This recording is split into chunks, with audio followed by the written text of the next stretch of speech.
Salut à tous et bienvenue dans Débrief Pay-Per-View.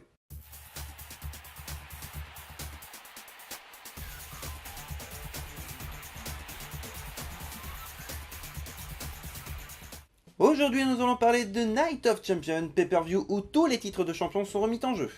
Premier match de la soirée, Goldust et Stardust contre les Usos. Alors, match pour le titre tag. Je dois dire que, enfin, les Usos ont trouvé un petit peu plus fort qu'eux. Les derniers pay-per-view, ils restaient invaincus et là, enfin, ils ont perdu leur titre. Oui, c'est la nouvelle qui, pour moi, m'a tout de suite choqué d'entrée de jeu. Goldust, pourtant, me semble moins fatigué. Ça arrivait sur ces derniers matchs, en tout cas, qu'il se laisse un petit peu déborder et qu'au final, il se laisse mener carrément par son adversaire. Mais pas là. Là, je l'ai trouvé plutôt en forme. À la différence de Jey Uso, qui du coup, lui, a été un petit peu malmené. Son frère est rentré, il a essayé de reprendre l'ascendant, il s'est fait mener. À son tour, Jey est revenu et lui aussi s'est refait mener. Très belle performance de Stardust. Je dois dire que, comme d'habitude, à chaque fois qu'il y a un opener avec les Usos, à chaque fois c'est un bon opener. Donc je pense que c'est un gage de qualité. Malheureusement, faut bien que le titre change de main et victoire de Gold et Stardust. Match très sympa. Pour un opener, en tout cas, match très sympa. Second match de la soirée, Cesaro contre Sheamus pour le titre US. J'ai été très déçu. Je m'attendais à un match un petit peu plus technique, un truc très sympa où l'un aurait pu prendre l'avantage sur l'autre. Et au final, j'ai l'impression de voir une égalité. Sheamus n'a pas réussi à prendre l'ascendant, Cesaro pareil. Le public lui aussi a dû se faire chier parce que j'entendais des chants We Want Wrestling, donc ça veut tout dire, j'ai pas besoin d'en dire plus techniquement. Victoire quand même de Sheamus qui du coup conserve son titre, mais match moyen.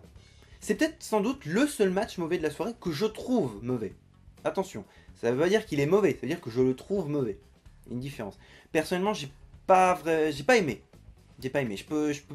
J'ai rien à dire dessus. Troisième match de la soirée, The Miz contre Dolph Ziggler pour le titre intercontinental.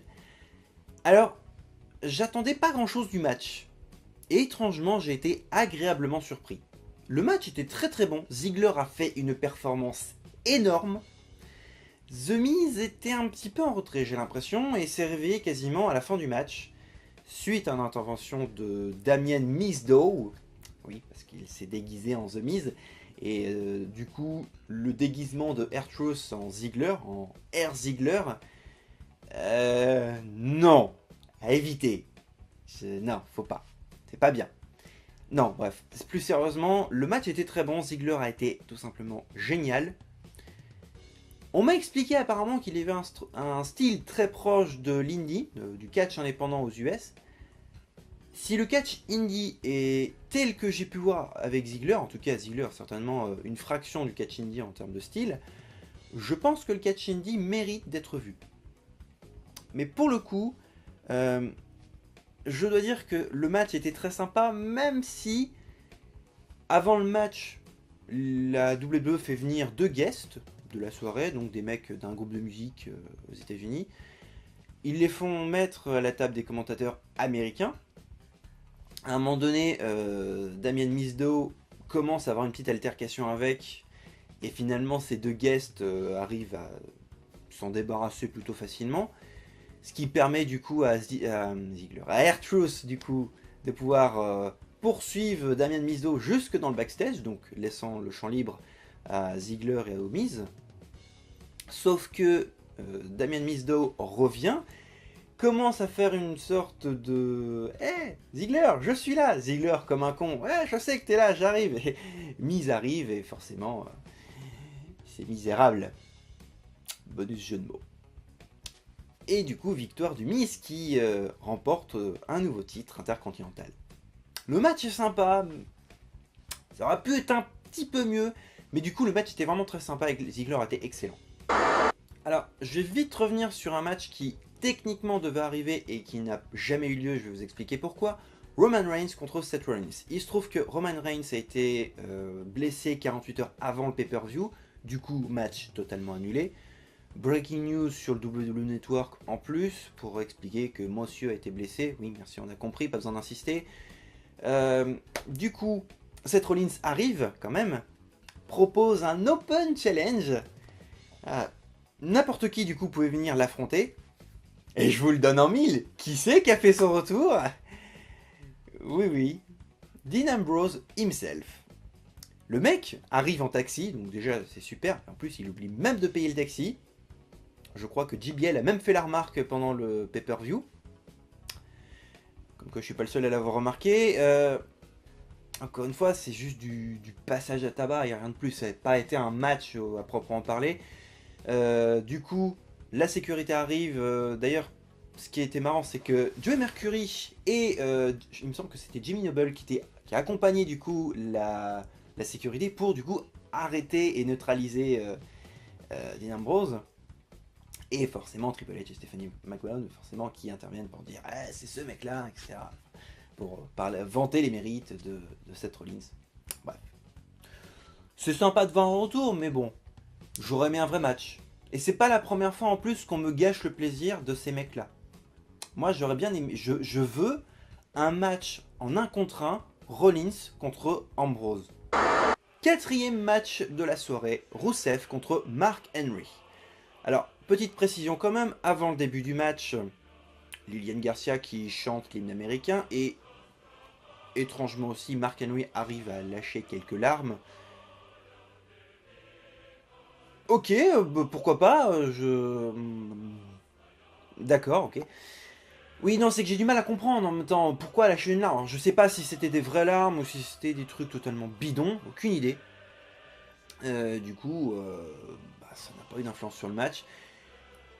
On peut dire quand même que plus on avance dans les matchs de pay-per-view, plus Rusev a du mal avec ses adversaires. Ça commence à s'essouffler un petit peu. On sent que son adversaire à chaque fois, donc anciennement c'était Big E, plus tard ça a été Jack Swagger, maintenant c'est Mark Henry. On sent à chaque fois que l'adversaire commence un petit peu plus à prendre l'ascendant sur Rusev et qu'à chaque fois il s'en est fallu peu pour que Rusev remporte le match. Faut noter toutefois que Lana a été très silencieuse, je ne l'ai pas entendu une seule fois gueuler ou hurler. C'est bien la première fois, et heureusement du coup. Mais le match était, comment dire...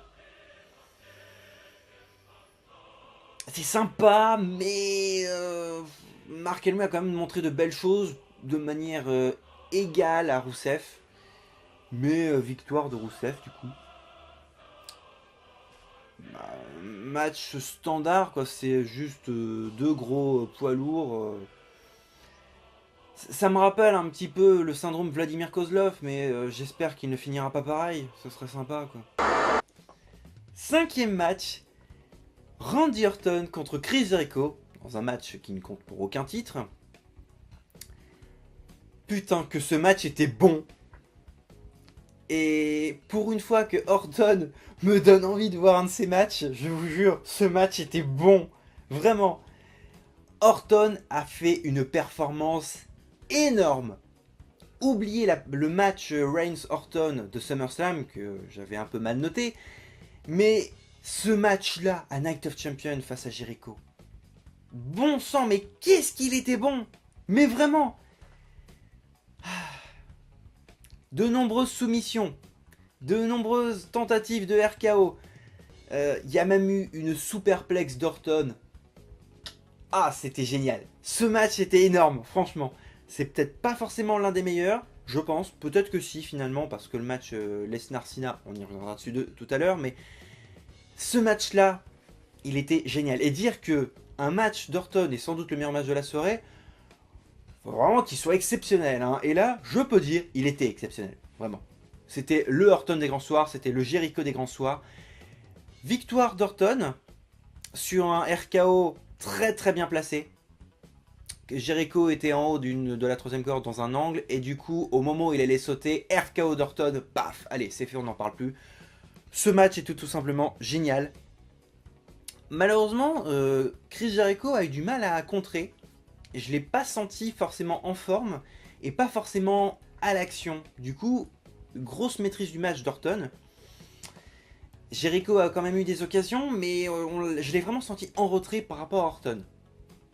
Certes, est-ce qu'il est blessé du coup? Est-ce que c'est ça?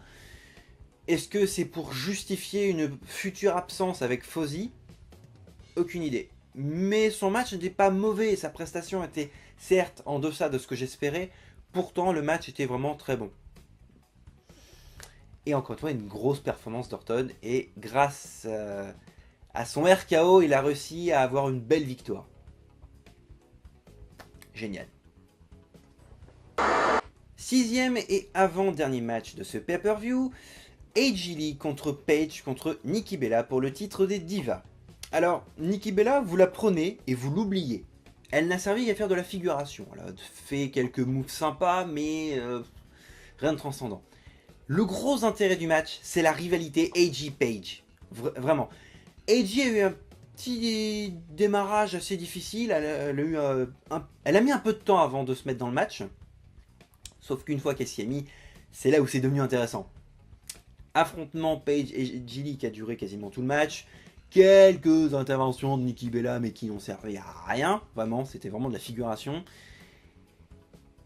Le match était pas mauvais. Et je peux dire que c'est un bon match de catch féminin WWE. Au sein du roster principal. Oui, il faut préciser, parce qu'il y a plusieurs nuances. C'était un très bon match. Vraiment. Et victoire de AJ Lee, bien entendu. A noter quand même que Paige, je la sens beaucoup plus à l'aise maintenant. Je la sens quand même bien intégrée, bien à l'aise, etc. On sent maintenant que ça y est, elle est bien dedans. Elle est lancée, ça y est. Et elle se permet des provocations, elle se permet beaucoup plus de choses, etc. Comme je disais pour la vidéo sur SummerSlam, il m'aura fallu du temps pour que je puisse l'apprécier. Attention, je ne dis pas que je suis fan d'elle, attention. Mais je commence vraiment à l'apprécier. Et je me dis que AJ et Paige, c'est pas non plus le niveau des Lita contre Trish, mais ça peut être intéressant à voir, surtout dans les mois à venir. Et que ce sera sur ces deux-là qu'il faudra compter. Je me dis que ça vient de relancer la division féminine depuis quelques mois avec seulement ces deux catcheuses. Tout simplement, et que les Bella ont beau faire de la figuration ou n'importe quelle autre catcheuse, même si je pense que Nathalie est sous-utilisée, ce sera avec ces deux-là, Paige et AJ Lee, qu'il faudra compter dans la division féminine. Sans compter les catcheuses d'NXT qui vont certainement arriver au sein du roster principal, mais bon, ça c'est une autre histoire. Septième match, main event, pour le titre WWE Championship, enfin WWE World Heavyweight Championship, Brock Lesnar contre John Cena. Alors, j'allais dire, c'est un remake de SummerSlam, les soumissions en plus, les German Suplex en moins. Oui et non. Oui et non. Cena a fait une bien meilleure prestation qu'à SummerSlam, a été un peu plus agressif, a réussi à placer 4 Attitude Adjustments, là où il n'avait réussi à en placer aucun à SummerSlam, a placé également 3 STF. De son côté, Brock Lesnar a réussi à placer 2 ou 3 German Suplex, a été également très agressif, mais le plus gros morceau du match, ce sont les soumissions. Que ce soit Lesnar ou Cena, les deux ont fait quasiment les 3/4 du match en soumission. Le match n'était pas mauvais en soi. Lesnar, voilà, c'est un bourrin, il n'y a rien à dire dessus. Cena, malgré le fait qu'il était en position de dominer, a fait une bonne perf, a fait un bon match. Et il aurait pu remporter son match. Sauf, et c'est là où ça devient intéressant, grâce, ou plutôt à cause d'une intervention, Seth Rollins.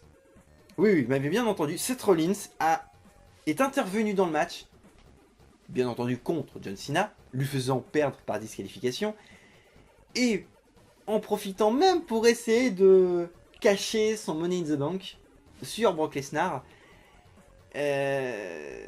Sauf que non, Cena est intervenu, donc ce qui fait que la cloche n'a jamais démarré, ce qui fait qu'il reste toujours Monsieur Money in the Bank. Et du coup, si ça se transforme en triple threat, ça risque d'être intéressant, mais je ne pensais pas que Seth Rollins aurait tenté sur Brock Lesnar. Quoique Lesnar était à terre, était quasiment KO, grâce à Cena. Donc ça se comprend qu'il souhaite intervenir pour son match. Mais bon, Le match était très sympa, bien meilleur qu'à celui de SummerSlam, et enfin, on a eu un affrontement Cena Lesnar de ce nom, même si il me semble qu'il y avait un Extreme Rules qui était aussi avec Cena Lesnar qui était pas dégueu. Je crois que c'était il y a 2 ans, il me semble. Bref, c'était un main event digne d'intérêt. Mais c'était pas le remake de SummerSlam. Enfin, quasiment le remake, mais vous remplacez les German Suplex par la soumission. C'est la fin de ce débrief pay-per-view. Merci à vous de l'avoir suivi. Pas de questions-réponses cette semaine. On se rattrapera le mois prochain. D'ici là, portez-vous bien et à plus!